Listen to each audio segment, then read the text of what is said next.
नमस्कार, आप देखें तिवारी भाई, मैं हूँ वेद प्रकाश। जब अपर्णा यादव सपा में थी, साइकिल पे सवार थी, तो उस समय अखिलेश यादव उनको छुपा के रखते थे, पर्दे के पीछे रखते थे, हाइड करके रखते थे, ताकि जनता जनार्दन के सामने सिर्फ एक ही चेहरा जाए, और वो है अखिलेश, अखिलेश, अखिलेश। लेकिन कहीं ना कहीं अंदर से अपर्णा यादव अपने आप को ठगा महसूस करती थी, अपने आप को क्षुब्ध महसूस करती थी कि जिस पार्टी में मेरे ससुर जी संरक्षण हैं, महामहिम हैं, और उन्हीं की बहू के साथ इस तरह से हो रहा है।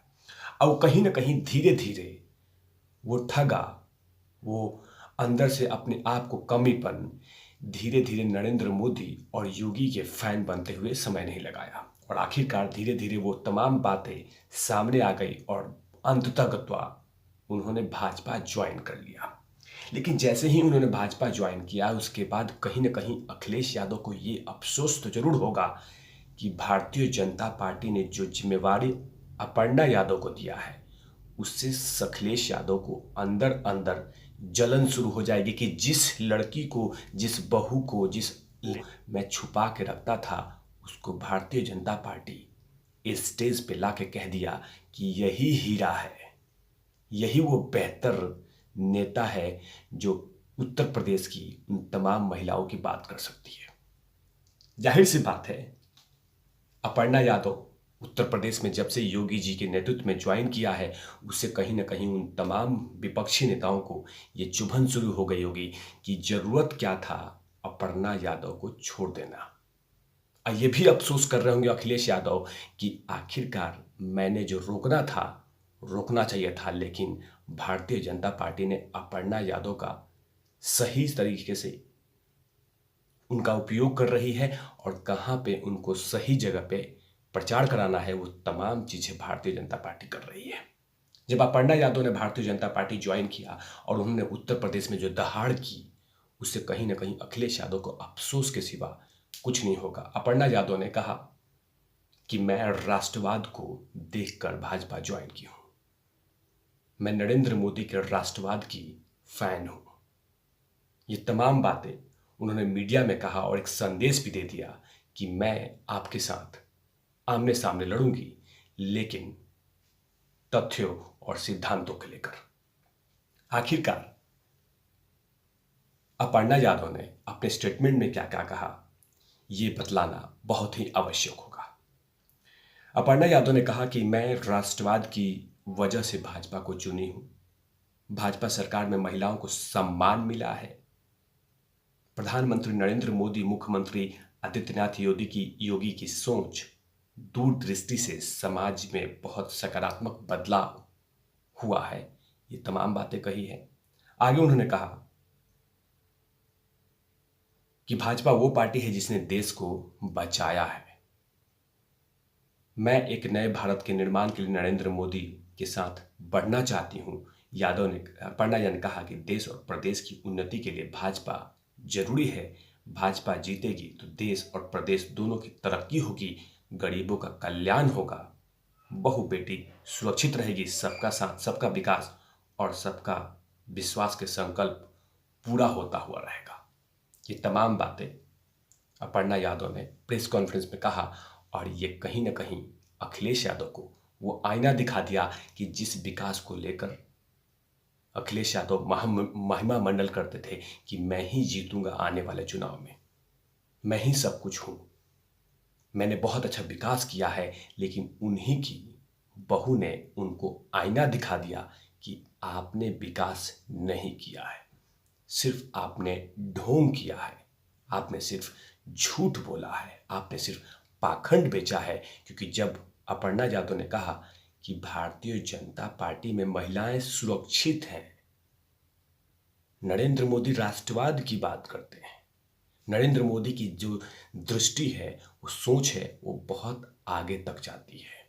ये तमाम बातें कहीं ना कहीं अखिलेश यादव के लिए बहुत भारी मुश्किल पड़ने वाला है आने वाले चुनाव में। अब भारतीय जनता पार्टी अपर्णा यादव को मैदान में उतार दिया है और बहुत सारी जिम्मेवारियां उत्तर प्रदेश में दिया है कि आप प्रचार लीड करेंगी और लगातार उन तमाम महिलाओं के पास जाएंगी जिनके ऊपर में ये लगातार जहर फैलाया जा रहा है कि भाजपा महिलाओं के खिलाफ है।